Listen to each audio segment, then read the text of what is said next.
Психологтор $1000 бере турган маалыматтарды мен сизге бекерге берем. Урматтуу мекендештерим, эч качан кек сактабаңыз. Кек сактоо ичиндеги бир кара булутту сактоо бул түрмө. Жан дүйнөңүздү эч качан түрмө кылбаңыз. Түрмөгө кылмышкерлер ар кандай адамдарды камашат. Сиз дагы жан дүйнөңүздү түрмө кылып албаңыз. Bundan кутулуңуз. Бул биринчи маселе. Экинчиси, эч качан ата-энеден, президенттен башка бирдеге күтпөңүз. Өзүңүз кылыңыз. Бир кичинекей торпого жетсеңиз дагы өзүңүз жетсеңиз ошол нерсе даамдуу болот, ийгиликтүү болот, сыймыктуу болот.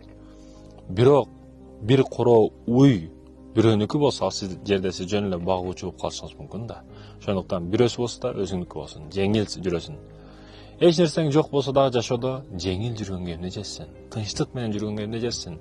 Көңүлүң дайыма тынч болуп жүрүшүнө эмне десеңиз, бул өзүңнүкү. Бирөөнүкү эмес. Коркпойсуң, эч нерседен коркпойсуң.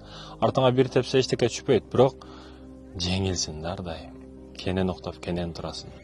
Ойлонбой уктап, ойлонбой турасың. Азыр бүгүнкү адамдарчы коркуу менен уктап, коркуу менен туруп атат да. Бул өтө азаптуу. Албетте бул билген адамга